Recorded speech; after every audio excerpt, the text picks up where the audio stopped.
don't know why I thought it'd be a good idea to try talk to a camera inside a dyno room with the dyno running and also a motorcycle. Anyways, what I was trying to say here is the fact that we've already had the first run. I'll put the dyno sheets on screen now, but basically after the first run what we did is, I think Kyle did a run in 4th, 5th and 6th. Now don't quote me, I'm not too sure about the ins and outs. I tried to learn a little bit about it, and I did go out the other side, learn a bit more than I used to do. But yeah, the stock run with the SC project on, and that was just putting the exhaust on with no tune, give the bike 5 more horsepower. So then after this we went upstairs. Cal looked at the diagnostics and all that and what it was producing, threw a map on. He had a couple maps he was going to try. We went for the first map, put the map on, and then we went back downstairs to run the map, and luckily this map was pretty much the perfect map anyway. It had the right amount of power here and there for what I wanted, so we pretty much rolled with that. So let's carry on the video. Right, at peak output, but at 8,000 RPM we're up from 82 to 97. 8,000? Yeah, so it's what a weapon that is. We've made power throughout the mid-range, everywhere really. Yeah, it's nice, smooth line that, isn't it? Yeah, compared to obviously, and then we've got the fueling is where we want it to be. Yep. We'll just go through all the rest of it. Just real quickly, just for everyone out there, we were saying about that can, just putting it on stock.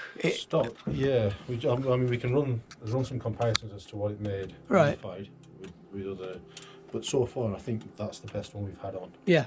So far.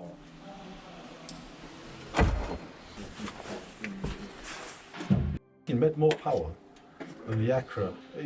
You can't always compare. The Acura, is that the one you did that's on the channel, your channel, the black one, had the perspex screen on it? Or is it when you've done 790? Yeah, was it that one? No, this is the one we did for Joe. Oh right, okay. Oh yeah, right. So Joe's is making more power lower down than yours, between 4.5 and 6. But everywhere else yours is making more power, and he's got a decal on his. Well, that'd be because of back pressure though, because that's a bit more. What's he got on his? He's got an Acura. It's got a baffling, hasn't it? Yes. Is that why then? Lower down? A baffle cylinder, isn't it? Yeah. But he's not making more power at the top. Yours is making more power at the top. I don't know if it's just a crispier engine or what, but that's good though. Is it? Is it one of the best ones you've done now? Happy with the results? Yeah, well, clearly, yeah. If Carl's happy, if like we were saying, Dad was saying, I don't know what I'm looking at. You know what I mean? It's true. It's hard. Yeah, but it's once you get out on the road. That's when you ride it and you understand it. I get it, but these graphs and stuff, I get it, but not to the knowledge. Obviously, you guys get it at. But obviously, I bought it second hand, but I don't think it's got any sort of air filter in it or out. It's just an old man had it before me. He just used to potter around in it. Maybe he just looked after it, you know, because I've been revved about. But what's the mileage on it? It's got 10k on it now. Bought it at 5 though. Might just be running better. Yeah, well honestly the guy before me he used to potter around on it, not too sure. I mean, really, you can only compare bike for bike, you can't compare it against another bike, you know. So in short then, in a summary, what did we start with? So what did we end with? 99. Right, and that was just output. This can with note on the bike. Nothing on the bike, right. That's at the wheel. And we've ended up with 105, but we've got massive separation everywhere. Yeah. From, well, throughout the whole rev range, we're now making more power everywhere. And at 8,000 RPM, where we were at 8,000, where we were at 82, we're now at 96. Right. Wow. So 15 and that's where you're using it, that as well. It's not like it's right near limiter up top. So no. That's brilliant.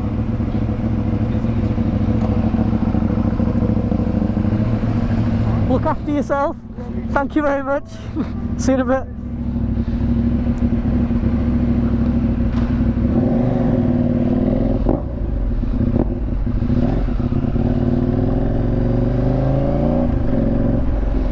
Oh. So folks, how are we doing? Just been down to BHP UK in Burnley, who have kindly remapped the Duke 790 for me.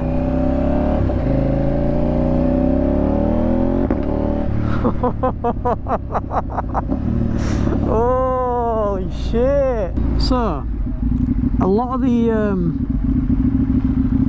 the technical stuff Cal has gone into, because I'm not gonna lie to you guys, I don't really understand it, but basically from stock when I say stock I mean an untouched bike with the SC Project on. The SC Project actually added 5 horsepower over the Acropovic, and that's without even touching the pipe. And now with the tune that's on it, we've gained 15 horsepower at 8,000 RPM, and overall we've gone from 99 horsepower to 105 at 9,500. The limit has been extended a little bit more, but the main thing is that power increase at 8,000, because that's where, you know, if you tend to short shift a lot, you're kind of getting that smooth throttle.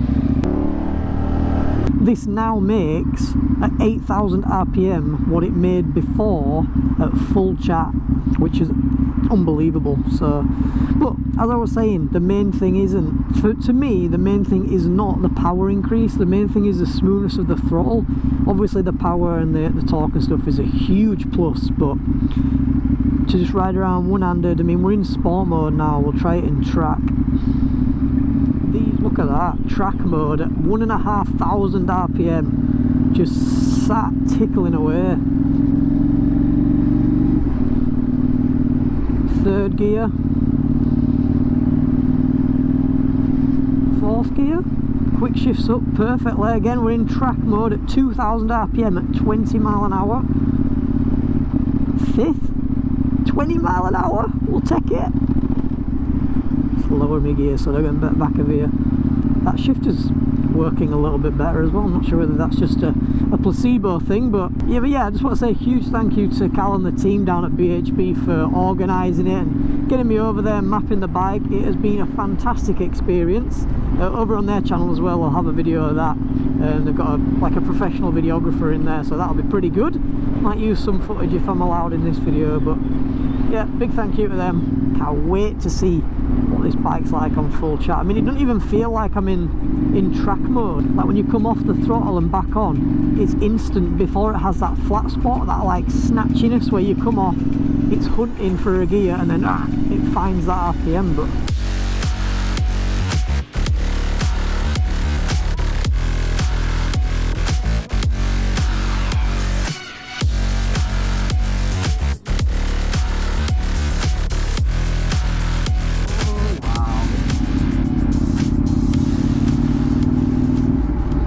try to stay in second gear all the way through here without pulling the clutch in.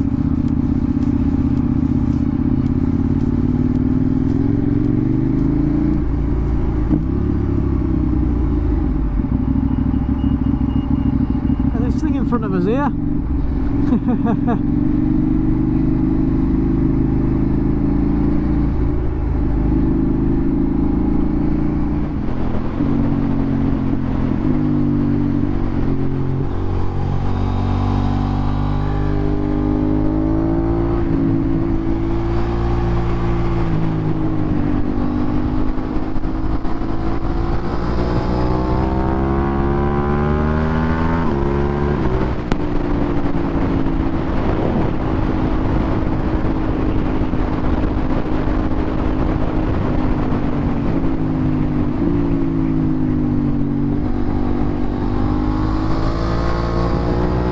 So the first thing everybody wants to know when you get the dyno done is how much power does it make, what does it sound like, and what speed does it do flat out. We're going to talk about how it does around town, around the street. Right now, in 5th gear at 2,500 RPM and just cracking it open. By the way, we've gone into a 50 zone, but it's hard. Like, I'm not speaking because I'm just trying to feel through my hand what the bike's doing and seeing if it is asking for the throttle. I don't know. So folks, I've never ever had a motorcycle ever been tuned or dynoed. I've only ever ridden one, and that was last weekend for about 15 minutes. So it's kind of strange. Like, this is how a bike should feel, but the bikes I've owned and ridden have never felt, because of how they're brought out to meet regulations. It's such a strange feeling. Like, it doesn't feel like it should do this, but it's just nice to ride. It's so smooth. I'd be interested to see what kind of miles per gallon we're going to get, whether it'd be more, because we can ride in them higher gears and not have to let it blub around, or maybe it's less. I don't know if the air fuel's a bit more fuel gone into it, I'm not sure, but or it might just balance itself out and stay the same, who knows. But it'd be very interesting to see how that goes. Before, usually averaging about 72, there we go, 72 mile per gallon. That's always kind of what I get when I reset. It either goes from 70 if I'm riding spiritedly, or maybe 75 if I'm having a good day. But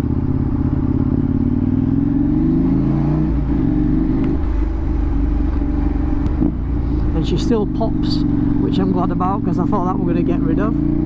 So folks, that's pretty much all she wrote. That is the end of the video, and I'd just like to thank you a lot for sticking around to the end, and I thank you very much for watching all of it. And again, one more thank you to the guys down at BHP. That's Cal, David and the rest of the team for inviting me down, seeing the entire experience. That's twice I've been down now to see how they work. It was nice to go upstairs and in the office and see how they actually put the tunes and stuff onto the ECUs, and it was nice to actually see the ECU of the bike. Unfortunately I couldn't film any of that because obviously upstairs and their maps and stuff is all private, but it was nice to be able to see it with my own two eyes, so apologies for not being able to show you that. But yeah, thanks for watching. In short, like we were saying, like Cal said, the bike gained 15 horsepower, 8,000 RPM and 6 horsepower at the top end, with a whole range of just smoothness through the entire throttle. And it's a really big thing when I put the graphs up on screen. Some of you guys may understand, some of you may not. I am one of the people that nearly gets it, but it was nice to go down and see it anyway. Just about to say, I am going on tour in the next couple of days, so when this is out, I've probably set off on tour. I'm going on a tour to Land's End and around Cornwall, so that's going to be a nice little video series for you all, so hope you enjoy that one. But for now, stay safe, ride safe, and I'll see you when we're down in Cornwall. Peace.